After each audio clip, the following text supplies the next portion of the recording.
Hi ಎಲ್ರಿಗೂ ನಮಸ್ಕಾರ. Welcome to my channel.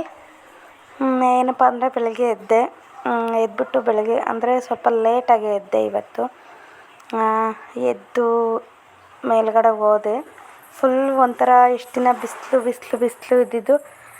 ಇವಾಗ ನೈಟ್ ಸ್ವಲ್ಪ ಮಳೆ ಬಂದಿದ್ದರಿಂದ ಬೆಳಗ್ಗೆ ಎದ್ದು ತಣ್ಣಗಿತ್ತು ಎಲ್ಲ. ಹಂಗಾಗಿ ಮೇಲ್ಗಡೆ ಹೋದೆ. ಗಿಡಗಳೆಲ್ಲ ಸ್ವಲ್ಪ ನೀರು ಬಿದ್ದಿತ್ತಲ್ವ. ಇವಾಗ ಆ ಗಿಡಗಳಿಗೆ ಏನಂದರೆ ನೀರು ಬಿತ್ತು ಅಂತಂದರೆ ಮಳೆ ನೀರು ಫುಲ್ಲು ಮಣ್ಣೆಲ್ಲ ಆಚೆ ಸಿಡಿದಿರುತ್ತೆ. ಹಾಗೆ ಹೋಗಿ ಅದೆಲ್ಲ ಸ್ವಲ್ಪ ಮಾಡೋಣ ಅಂತ ನೋಡ್ತಾಯಿದ್ದೆ. ಅಷ್ಟರೊಳಗಡೆ ನನ್ನ ಮಗಳು ಎದ್ಬಿಟ್ಟು ಬಂದಳು. ನಾನಲ್ಲಿ ಕಾಣಿಸಿಲ್ಲ ಅಂದರೆ ಅವಳಿಗೆ ಗೊತ್ತು ನಾನು ಮೇಲಿರ್ತೀನಿ ಅಂತ. ಅಲ್ಲಿಂದನೇ ಅಮ್ಮ ಅಮ್ಮ ಅಮ್ಮ ಅಂತ. ಮಕ್ಕಳು ಬೆಳಗ್ಗೆ ಎದ್ದ ತಕ್ಷಣವೇ ಅವ್ರನ್ನ ಸ್ವಲ್ಪ ಮುದ್ದಾಡ್ಬಿಟ್ರೆ ಅವ್ರು ಎಷ್ಟು ಖುಷಿ ಪಡ್ತಾರೆ ಅಲ್ವಾ. ಹಾಗೆ ನಾನು ನನ್ನ ಮಗಳನ್ನ ಅಂದರೆ ತಿಂಡಿ ಮಾಡೋ ಟೈಮಲ್ಲಿ ಬಂದರೆ ನಾನು ಅವಳನ್ನು ಮಾತೇ ಆಡಿಸಲ್ಲ ಪಾಪ. ಆಯಿತು ಬರ್ತೀನಿ ಹೋಗಮ್ಮ ಇನ್ನೊಂದು ಸ್ವಲ್ಪ ಹೊತ್ತು ಮಲ್ಕೊ ಅಂತ ಹೇಳ್ತೀನಿ.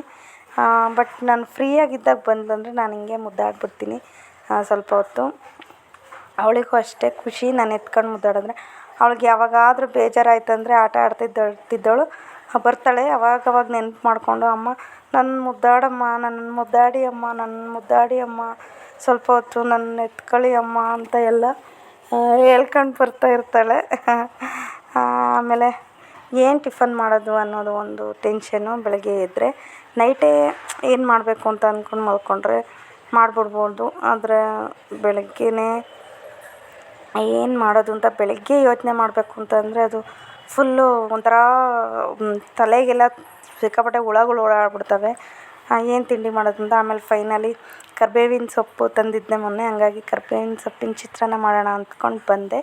ಎಲ್ಲ ರೆಡಿ ಮಾಡಿಕೊಂಡೆ. ಇವಾಗ ನನ್ನ ಪ್ಯಾನ್ ಇಟ್ಟಿದ್ದೀನಿ, ಅದಕ್ಕೆ ಎಣ್ಣೆ ಬಿಟ್ಟೆ. ಆಮೇಲೆ ನನ್ನ ಪ್ಯಾನ್ ನೋಡಿ ಯಾರೂ ಏನೂ ಅಂದ್ಕೋಬೇಡಿ, ಯಾಕಂದರೆ ಅದಕ್ಕೆ ತುಂಬ ವರ್ಷದ ಇತಿಹಾಸ ಇದೆ. ಅಂದರೆ ನಮ್ಮ ಮದುವೆ ಆದ ವಸ್ತ್ರಲ್ಲಿ ತಗೊಂಡಿದ್ದು. ಹಂಗಾಗಿ ಅದನ್ನು ಚೇಂಜ್ ಮಾಡಬೇಕು. ಹೊಸದು ತಂದಿದ್ದೀನಿ, ಆದರೆ ಚೇಂಜ್ ಮಾಡೋಕ್ಕೆ ಮನಸ್ಸು ಬರ್ತಾಯಿಲ್ಲ. ನೋಡೋಣ ನೆಕ್ಸ್ಟ್ ಮಾಡ್ತೀನಿ. ಎಣ್ಣೆ ಬಿಟ್ಟು 1 ಸ್ಪೂನ್ ಜೀರಿಗೆ ಹಾಕಿದ್ದೆ. ಆಮೇಲೆ 1 ಸ್ಪೂನ್ ಕಡಲೆಬೇಳೆ ಹಾಕಿದೆ. ಆಮೇಲೆ 1 ಸ್ಪೂನ್ ಶೇಂಗಾ ಬೀಜ ತೊಗೊಂಡಿದ್ದೀನಿ.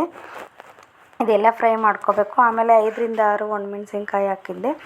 ಆಮೇಲೆ ಲಾಸ್ಟಿಗೆ 1 ಸ್ಪೂನಷ್ಟು ಬಿಳಿ ಎಳ್ಳು ಹಾಕ್ತಾಯಿದ್ದೀನಿ. ಅದನ್ನೆಲ್ಲ ಹಾಕಿ ಫ್ರೈ ಮಾಡಿ ಆರಕ್ಬಿಟ್ಟೆ. ಮತ್ತು ನೆಕ್ಸ್ಟು ಮತ್ತೆ ಎಣ್ಣೆ ಬಿಟ್ಕೊಂಡು 1 ಗಡ್ಡೆ ಬೆಳ್ಳುಳ್ಳಿನ ಜಜ್ಕೊಂಡಿದ್ದೆ. ಬೆಳ್ಳುಳ್ಳಿ ಜಜ್ಕೊಂಡು ಅದನ್ನು ಫ್ರೈ ಮಾಡ್ಕೊಳ್ತಾಯಿದ್ದೀನಿ. ಆಮೇಲೆ ಅದರ ಜೊತೆಗೆ 1 ಕಪ್ಪು 1 ಬೌಲ್ ಇದು ಕರಿಬೇವಿನ ಸೊಪ್ಪನ್ನು ತೊಗೊಂಡಿದ್ದೀನಿ. ಅದನ್ನು ಚೆನ್ನಾಗಿ ಫ್ರೈ ಮಾಡಬೇಕು. ಕರಿಬೇವಿನ ಸೊಪ್ಪನ್ನು ಬೆಳ್ಳುಳ್ಳಿನ ಸಪ್ರೇಟಾಗಿ ಎತ್ತಿಟ್ಕೊಂಡೆ ಫ್ರೈ ಮಾಡಿಬಿಟ್ಟು. ಇವಾಗ ಕರಿಬೇವಿನ ಸೊಪ್ಪನ್ನು ಚೆನ್ನಾಗಿ ಹುರಿಬೇಕು. ಅದನ್ನು ಫ್ರೈ ಮಾಡಿ ಸ್ವಲ್ಪ ಹೊತ್ತು ಆರಕ್ಕೆ ಬಿಡಬೇಕು. ಹೆಂಗಂದರೆ ಅದು ಗರಿ ಆಗೋ ಥರ.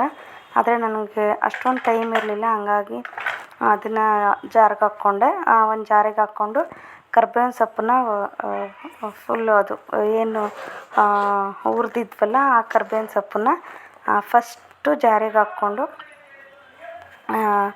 ರುಬ್ಕೋಬೇಕು. ಅಂದರೆ ಈ ಥರ ಪೌಡ್ರ್ ಥರ ಮಾಡ್ಕೋಬೇಕು. ಆಮೇಲೆ ನೋಡಿ 1-2 ಸುತ್ತಿಸಿ ಪೌಡ್ರು ಮಾಡ್ಕೊಂಡಿದ್ದೀನಿ. ಆಮೇಲೆ ಅದಕ್ಕೆ ಮುಂಚೆ ಫ್ರೈ ಮಾಡಿಟ್ಟಿದ್ದು ಎಲ್ಲ ಐಟಮ್ಸ್ ಇದೆಯಲ್ಲ, ಕಡಲೆಬೀಜ, ಎಳ್ಳು ಅದನ್ನೆಲ್ಲ ಹಾಕ್ಕೊಂಡಿದ್ದೀನಿ. ಆಮೇಲೆ ಬೆಳ್ಳುಳ್ಳಿನ ಹಾಕ್ಕೊಂಡೆ. ಆಮೇಲೆ ಜೊತೆಗೆ ಸ್ವಲ್ಪ ಬೆಲ್ಲ ಹಾಕ್ಕೊಂಡೆ. ಬೆಲ್ಲ ನಿಮ್ಮ ಇಷ್ಟ, ಹಾಕ್ಕೊಂಡ್ರೆ ಹಾಕ್ಕೋಬೋದು, ಇಲ್ಲಾಂದರೆ ಇಲ್ಲ. ನನಗೆ ಬೆಲ್ಲ ಹಾಕಿದ್ರೆ ಚೆನ್ನಾಗಿರುತ್ತೆ ಅನ್ನಿಸ್ತು, ಅದಕ್ಕೆ ನಾನು ಬೆಲ್ಲ ಹಾಕ್ಕೊಂಡು ಈ ಥರ ಪೌಡ್ರು ಮಾಡ್ಕೊಂಡಿದ್ದೀನಿ. ಇದು ಇಷ್ಟೇ ಆಗೋದು, ಇದಕ್ಕಿಂತ ನುಣ್ಣಗೆ ಆಗಲ್ಲ. ಅದು ಹಿಂಗಿದ್ರೇ ಚೆನ್ನಾಗಿರುತ್ತೆ. ಆಮೇಲೆ ನಾನು ಉಪ್ಪು ಹಾಕೋದು ಮರ್ತಿದ್ದೆ, ಅದಕ್ಕೆ ಮತ್ತೆ ಉಪ್ಪು ಹಾಕ್ಬಿಟ್ಟು ಅದನ್ನು ಪೌಡ್ರು ಮಾಡ್ಕೊಳ್ತಾ ಇದ್ದೀನಿ. ಆಮೇಲೆ ಮತ್ತೆ ಬಾಣಲೆ ಇಟ್ಟಿದ್ದೀನಿ, ಅದಕ್ಕೆ ಎಣ್ಣೆ ಬಿಡ್ತಾಯಿದ್ದೀನಿ. ಇನ್ನು ಒಗ್ಗರಣೆ ಮಾಡ್ಕೋಬೇಕು. ಆಮೇಲೆ ಸಾಸಿವೆ ಹಾಕ್ತಾಯಿದ್ದೀನಿ, 1 ಸ್ಪೂನ್ ಜೀರಿಗೆ, ಜೊತೆಗೆ ಕಡಲೆಬೇಳೆ ಹಾಕಿದ್ದೀನಿ 1 ಸ್ಪೂನು. ಆಮೇಲೆ ಶೇಂಗಾ ಬೀಜ, ಅಂದರೆ ನಿಮಗೆಲ್ಲ ಎಷ್ಟು ಬೇಕೋ ಅಷ್ಟು ಹಾಕ್ಕೋಬೋದು. ಆಮೇಲೆ 1 ಸ್ಪೂನ್ ಉದ್ದಿನಬೇಳೆ ಹಾಕಿದ್ದೀನಿ. ಮತ್ತು ಇನ್ನೊಂದು 2 ಒಣಮೆಣ್ಸಿನ್ಕಾಯಿ ಒಗ್ಗರಣೆಗೆ. ಆಮೇಲೆ 1-2 ಕಡ್ಡಿ ಕರಿಬೇವಿನ ಸೊಪ್ಪು ಹಾಕಿದ್ದೀನಿ. ಆಮೇಲೆ ಅರಿಶಿನ ಪುಡಿ ಹಾಕಿದ್ದೀನಿ. ಎಲ್ಲ ಚೆನ್ನಾಗಿ ಫ್ರೈ ಮಾಡ್ಕೋಬೇಕು. ಫ್ರೈ ಮಾಡಿಕೊಂಡು ರೈಸ್ ಹಾಕ್ಕೊಂಡಿದ್ದೀನಿ. ಅನ್ನನ ಆರೋಕ್ಕಿಟ್ಟಿದ್ದೆ. ಆಮೇಲೆ ರೈಸ್ ಹಾಕ್ಕೊಂಡು ನಾವು ಪೌಡ್ರ್ ಮಾಡಿದ್ವಲ್ಲ ಆ ಪೌಡ್ರನ್ನ ಒಂದು 2-3 ಸ್ಪೂನು ಅಂದರೆ ಮಿಕ್ಸ್ ಮಾಡ್ಕೊಂಡ್ಮೇಲೆ ನಿಮಗೆ ಇನ್ನೂ ಬೇಕನ್ಸಿದ್ರೆ ಉಪ್ಪು ಖಾರ ಮತ್ತೆ ಮಿಕ್ಸ್ ಮಾಡ್ಕೋಬೋದು. ಅದು ಪೌಡ್ರ್ ಮಾಡಿ ಇಟ್ಕೊಳ್ಬೋದು. ಈ ಪುಳಿಯೋಗರೆ ಗೊಜ್ಜು ಮಾಡಿ ಇಟ್ಕೊಳ್ತೀವಲ್ಲ ಆ ಥರ ಇರುತ್ತೆ. ಎಲ್ಲ ಚೆನ್ನಾಗಿ ಮಿಕ್ಸ್ ಮಾಡ್ತಾಯಿದ್ದೀನಿ. ಆಮೇಲೆ ನಿಮಗೆ ಮತ್ತೆ ಉಪ್ಪು ಬೇಕಂದರೆ ಇನ್ನೊಂದು ಸ್ವಲ್ಪ ಉಪ್ಪು ಸೇರಿಸ್ಕೋಬೋದು. ಸೂಪರಾಗಿತ್ತು ಮಾತ್ರ ಟೇಸ್ಟು. ಆಮೇಲೆ ತಿಂಡಿ ಎಲ್ಲ ತಿಂದ್ವಿ. ತಿಂದು ನಾ ಸ್ನಾನ ಏನೂ ಮಾಡೇ ಇಲ್ಲ. ಯಾಕಂದರೆ ನಮ್ಮ ಮನೆಯವರು ಅರ್ಜೆಂಟ್ ಒಂದು 10 ನಿಮಿಷ ಕೆಲಸ ಇದೆ, ಆಚೆ ಹೋಗಿ ಬರಬೇಕು ಅಂತ ಹೇಳಿ ಕಾಲ್ ಮಾಡಿದರು. ರೆಡಿಯಾಗಿರು, ಬಂದು ಕರ್ಕೊಂಡು ಹೋಗ್ತೀನಿ ಅಂತ. ಅದಕ್ಕೆ ನನ್ನ ಮಕ್ಕಳಿಬ್ರೂ ಬಿಟ್ಬಿಟ್ಟು ಹೋದೆ. ನಾನು ಹೋಗಿ ಜಸ್ಟ್ ಒಂದು 10 ನಿಮಿಷ ಅಷ್ಟೇ, ಸ್ವಲ್ಪ ಹೊರಗಡೆ ಏನೋ ಕೆಲಸ ಇತ್ತು ಅಂತ ಹೋಗ್ಬಿಟ್ಟು ಮತ್ತೆ ಬಂದುಬಿಟ್ಟೆ. ಆವಾಗಲೇ ಮಕ್ಕಳು ಇಬ್ಬರೇ ಲಾಕ್ ಮಾಡ್ಕೊಂಡು ಹೋಗಿದ್ದೆ. ಆಮೇಲೆ ಮಧ್ಯಾಹ್ನ ಆಗಿತ್ತು, ಆಲೆ ಮಧ್ಯಾಹ್ನ ಆಗಿತ್ತು. ಮೇಲ್ಗಡೆ ಬಂದ್ವಿ. ನನ್ನ ಮಗ ಏನೋ ಪೇಂಟ್ ಇತ್ತು, ಆ ಪೇಂಟ್ ತಗೊಂಡು ಬಾಟ್ಲೆಲ್ಲ ಕಟ್ ಮಾಡಿಕೊಂಡು ಏನೋ ಪೇಂಟ್ ಮಾಡ್ತೀನಿ ಅಂತ ಹೇಳಿ ಕೂತಿದ್ದ. ಆಮೇಲೆ ನಾನು ಬುಕ್ಸಿಗೆ ರ್ಯಾಪರೇ ಹಾಕಿರಲಿಲ್ಲ. ಹೆಂಗೆ ಅಂದರೆ ಲಾಸ್ಟ್ ಟೈಮೆಲ್ಲ ಊರಿಗೆ ಹೋಗ್ತಾರಲ್ಲ, ಏನೂ ಇಲ್ಲ, ಇಲ್ಲೇ ಇರ್ತಿದ್ದೆ. ಫುಲ್ಲು ಅವ್ರು ಕೊಟ್ಟ ತಕ್ಷಣವೇ ನೆಕ್ಸ್ಟ್ ಡೇಯಿಂದನೇ ನಾನು ಸ್ಟಾರ್ಟ್ ಮಾಡ್ತಾಯಿದ್ದೆ ರ್ಯಾಪ್ ಮಾಡೋದಕ್ಕೆ ಬುಕ್ಸ್ನೆಲ್ಲ. ಆದರೆ ಈ ಸರಿ ಊರಿಗೆ ಹೋಗ್ತಾ ಇದ್ದೀವಿ ಅಂತ ಗೊತ್ತಿದ್ದೂ ಕೂಡ ನೆಗ್ಲೆಕ್ಟ್ ಮಾಡಿಬಿಟ್ಟು ಬಿಡು ಬಂದಮೇಲೆ ನೋಡೋಣ ಅಂತ ಹೇಳ್ಬಿಟ್ಟು, ಆಮೇಲೆ ಬಂದಮೇಲೆ ಮನೆ ಕ್ಲೀನಿಂಗು ಅದು ಇದು ಮತ್ತೆ ಹೋಗೋದು ಮತ್ತೆ ಬರೋದು ಇದೇ ಆಗೋಯಿತು. ಇವಾಗ ಹೆಂಗಾಗಿದೆ ಅಂದರೆ ನಾಳೆನೇ ಸ್ಕೂಲ್ ಸ್ಟಾರ್ಟು, ಇವತ್ತೆಲ್ಲ ರ್ಯಾಪ್ ಮಾಡೋದಕ್ಕೆ ಕೂತಿದ್ದೀನಿ. ನಮ್ಮ ಮನೆಯವ್ರು ಅದೇ ಬೈತಾಯಿದ್ರು, ಎಲ್ಲ ಅರ್ಜೆಂಟಾಗಿ ಇಟ್ಕೊಂತೀಯ ನೀನು ಅಂತ ಹೇಳ್ಬಿಟ್ಟು.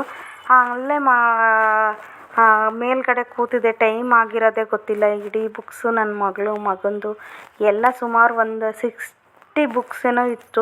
ಆಮೇಲೆ ಮಧ್ಯಾಹ್ನ ಅವ್ರಿಗೆ ಅಡುಗೆ ಮಾಡೋದೇ ಮರ್ತೋಗ್ಬಿಟ್ಟಿದೆ ಆ ಟೆನ್ಷನಲ್ಲಿ. ಆಮೇಲೆ ಸದ್ಯ ಕೆಳಗಡೆ ಬಂದು ಅರ್ಜೆಂಟಿಗೆ ಏನು ಮಾಡೋದು ಅಂತ ಏನಿದೆ ಅಂತ ನೋಡಿದೆ. ಆಮೇಲೆ ಹೆಂಗೋ ಸೌತೆಕಾಯಿ ಇತ್ತು, ಸೌತೆಕಾಯಿದು ಚಟ್ನಿ ಮಾಡೋಣ ಅಂತ ಅಂದ್ಕೊಂಡು ಆಮೇಲೆ ಬಂದೆ. ಎಲ್ಲ ರೆಡಿ ಮಾಡಿಕೊಂಡು ಒಂದು ಬಾಣಲೆಗೆ ಅದಕ್ಕೆ ಎಣ್ಣೆ ಬಿಟ್ಟಿದ್ದೆ ಮತ್ತು ಜೀರಿಗೆ ಹಾಕಿದೆ. ಆಮೇಲೆ ಒಂದು 5-6 ಹಸಿರು ಮೆಣಸಿನ್ಕಾಯಿನ ಹೆಚ್ಚಿ ಹಾಕ್ಕೊಳ್ತಾ ಇದ್ದೀನಿ. ಆಮೇಲೆ ಅದ್ರ ಜೊತೆಗೆ ಹುರ್ಗಡ್ಲೆ ಬರುತ್ತಲ್ಲ, ಅದು ಒಂದು ದೊಡ್ಡ ಸ್ಪೂನಲ್ಲಿ 1 ಸ್ಪೂನಷ್ಟು. ಆಮೇಲೆ ಒಂದು ಸ್ವಲ್ಪ ಕೊತ್ತಂಬರಿ ಸೊಪ್ಪು ಹಾಕಿ ಎಲ್ಲ ಚೆನ್ನಾಗಿ ಫ್ರೈ ಮಾಡ್ಕೊಳ್ತಾ ಇದ್ದೀನಿ. ಅದ್ರ ಜೊತೆಗೆ ಸ್ವಲ್ಪ ತೆಂಗಿನಕಾಯಿನ ಈ ಥರ ಚಿಕ್ಕದಾಗಿ ಪೀಸ್ ಮಾಡಿ ಹಾಕ್ಕೊಳ್ತಾ ಇದ್ದೀನಿ. ಅದನ್ನೆಲ್ಲ ಚೆನ್ನಾಗಿ ಫ್ರೈ ಮಾಡಬೇಕು. ಆಮೇಲೆ ಫ್ರೈ ಮಾಡಿ ಅದನ್ನು ಮಿಕ್ಸಿ ಜಾರಲ್ಲಿ ಹಾಕಿ ರುಬ್ಕೋಬೇಕು. ಆಮೇಲೆ ಒಂದು ಚಿಕ್ಕದು 1-2 ಸೌತೆಕಾಯಿ ತೊಗೊಂಡಿದ್ದೆ ನಾನು. ಒಂದು ಟೈಮಿಗೆ ಆಗೋಷ್ಟು ಮಾಡಿಕೊಂಡೆ.